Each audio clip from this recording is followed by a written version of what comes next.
Ambulance মানে বিপদের সময় ভরসা, জীবন আর মৃত্যুর মাঝখানে দাঁড়িয়ে থাকা একমাত্র আশ্রয়।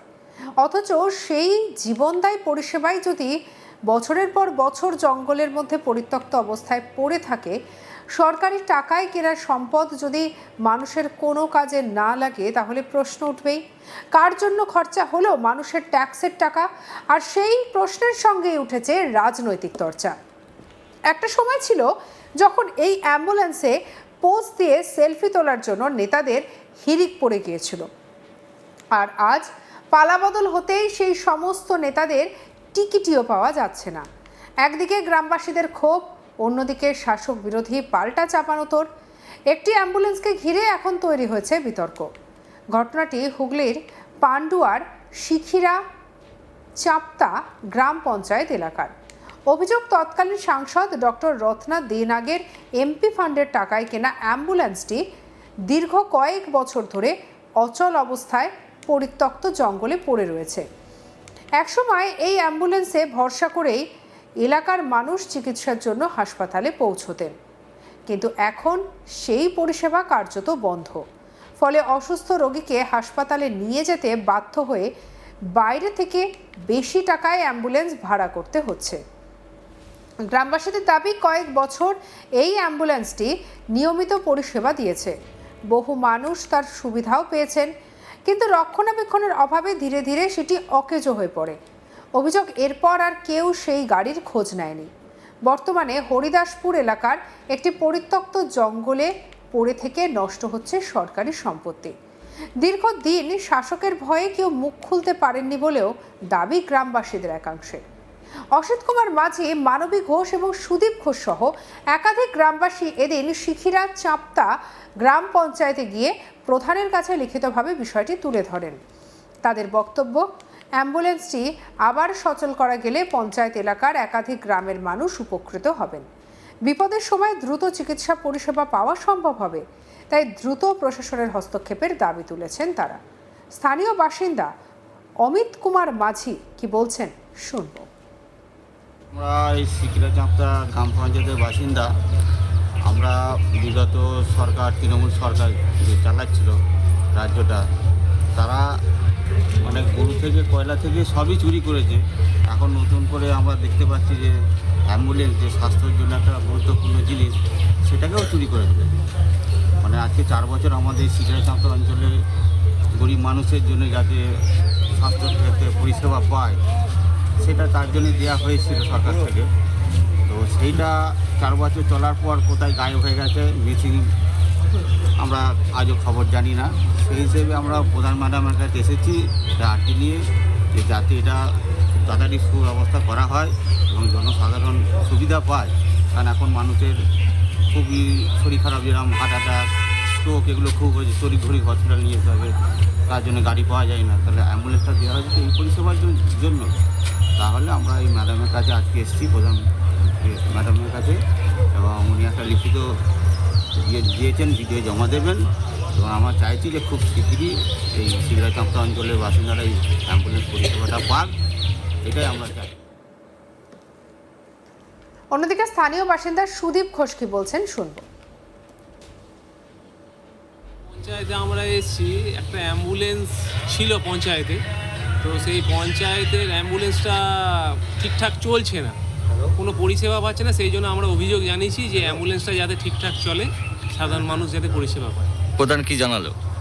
প্রধান তো প্রথমে বললেন উনি জানেন না, তো তারপরে আমরা বললাম যে তাহলে এটা দেখুন যাতে এটা চালু হয়, এবং চালু হয়ে এটা যেন সাধারণ মানুষের উপকারে পরিষেবা। কি জানালো প্রধান শেষের মুহূর্তে, কি জানালো?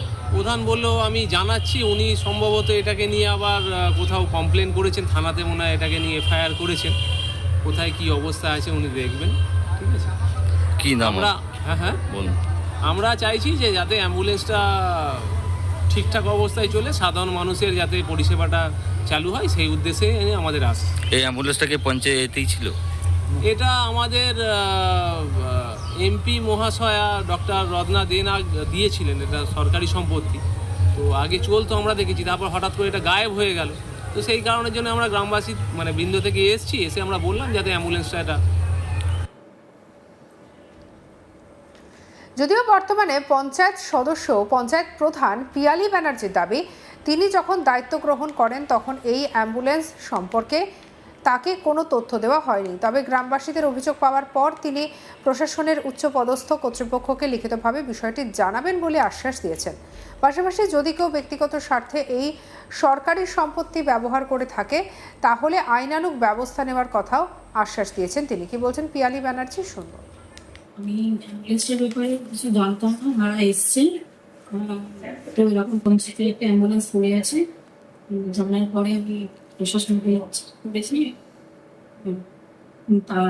আর যারা এতে জড়িত আছে তারা যেন দোষীরা ইয়ে পায়। আর আমি যখন চার্জ হ্যান্ড ওভার করি তখন দেখি আমি অ্যাম্বুলেন্সটা পাই, চার্জ হ্যান্ড ওভার যখন আমি প্রধানকে আসি, চার্জ হ্যান্ড ওভার হয়ে অন্য প্রধান চার্জ হ্যান্ড ওভার করে অ্যাম্বুলেন্স এটা কি ওনারা কি লিখিত অভিযোগে জানালো আপনাকে? যেহেতু অ্যাম্বুলেন্স একটা সকলের দরকারি জিনিস, আমিও চাই সেই অ্যাম্বুলেন্সটা আসুক পঞ্চায়েতে, কিভাবে উদ্ধার করা যায় বা সেটা আমার পরিচালিত করা যাবে এই ব্যাপারে আমি দেখছি। আর প্রশাসনকে আমি চিঠি করেছি অ্যাম্বুলেন্স ব্যাপারে কোথায় কি আছে না আছে জানানো যাবে। দিদি, এই অ্যাম্বুলেন্সটা কি আপনার আমলে, তার আগে যে প্রধান ছিল তার আমলে কি পঞ্চায়েতে দেওয়া ছিল? দেখুন, আমি অ্যাম্বুলেন্স আছে বলে আমি যেহেতু চার্জ করে অ্যাম্বুলেন্স পাইনি, আমি আছে কি পেপার আছে আমি জানি না, আমি জানতে পেরেছি, আমি দেখবো কি পেপারটা আছে। এই ঘটনাকে হাতিয়ার করে তৃণমূলের তীব্র ভাষায় আক্রমণ করেছেন পান্ডুয়ার বিজেপি বিধায়ক তুষার মজুমদার। তার অভিযোগ, তৃণমূল শুধু বিজ্ঞাপনের রাজনীতি করছে, মানুষের পরিষেবা দেওয়ার রাজনীতি করেনি। কি বলছেন, শুনবো। তৃণমূল তো অ্যাডের রাজনীতি করেছে, তিনি তো প্রকৃত পরিষেবা দেওয়ার জন্য রাজনীতি করেনি। তো সেক্ষেত্রে যে অ্যাম্বুলেন্সটা দিয়েছিলেন, সেই অ্যাম্বুলেন্সটা মানুষের ব্যবহারযোগ্য বা ব্যবহার করার জন্য দিয়েছিলেন, যে রুগীর সুবিধার্থে। কিন্তু তৃণমূল সেটা ভাবেনি যে রুগীর সুবিধার্থে কী আছে। অ্যাড হয়ে গেছে, মানুষ জেনে গেছে যে এমএলএ একটা অ্যাম্বুলেন্স দিয়েছে, এবার ভোটটা পাবে, সেই চিন্তা ভাবনায় তারা অ্যাম্বুলেন্স দিয়েছিল। যদি প্রকৃতই ঠিক মনের থেকে যদি অ্যাম্বুলেন্সটা হতো এবং মানুষ সেটাকে অ্যাকসেপ্ট, যারা নিয়েছে তারা যদি ঠিকঠাক পরিষেবা দেওয়ার জন্য নিত, আমার মনে হয় না সেটা জঙ্গলে পড়ে থাকতো। তার পরিষেবা ভালো হতো, তাকে চর্চা করতো, সবসময় সেটাকে রক্ষণাবেক্ষণ করতো, মানুষ এখনও সেটা পরিষেবা পেত। কিন্তু ওরা তো সেইভাবে করেনি। দেখবেন আমরা অ্যাম্বুলেন্স দেবো, আর সেই অ্যাম্বুলেন্সটা সবসময় ঠিকঠাক করে খাটবে এবং পরিষেবা দেওয়ার জন্য খাটবে। এবং আমার সরকার, ডবল ইঞ্জিনের সরকার এখন চলছে, শুভেন্দুদার সরকার চলছে বাংলায়, এবং যেটা হবে সঠিক হবে, মানুষের পাশে থেকে যাবে। এই যে অ্যাম্বুলেন্সের যে অর্থটা, সেটাও এখানে অর্থটা কি হয়েছে সেটা আমি জানি না, কেননা যে কোনো জিনিস ওরা করেছে সবইতে উপঢৌকন থাকে। তো সেই উপঢৌকনটা তারা সবাই কোন দিকে কি ব্যবহার করেছে সেটাও জানি না। হয়তো একটা অ্যাম্বুলেন্স দিলে পারে সেখান থেকে বাড়তি কোনো সুযোগ সুবিধা পাওয়া যায়, হয়তো সেটা পেয়ে গেছে, ব্যাস অ্যাম্বুলেন্স পড়ে রয়েছে, এটাও তো হতে পারে। এখন কি হয়েছে সেটা তো আর জানি না, যেহেতু পড়ে আছে তার মানে এটা ভাবতে হবে যে কোনো না কিছু হয়েছে। মানে তদন্ত হবে, এর জন্য আমরা তদন্ত করার জন্য আমি নিজে যাব, এখানে কি আছে আমি নিজে গিয়ে দেখবো যে অ্যাম্বুলেন্স। সঙ্গে রাখুন আজ তাক বাংলাকে সাবস্ক্রাইব করতে ভুলবেন না।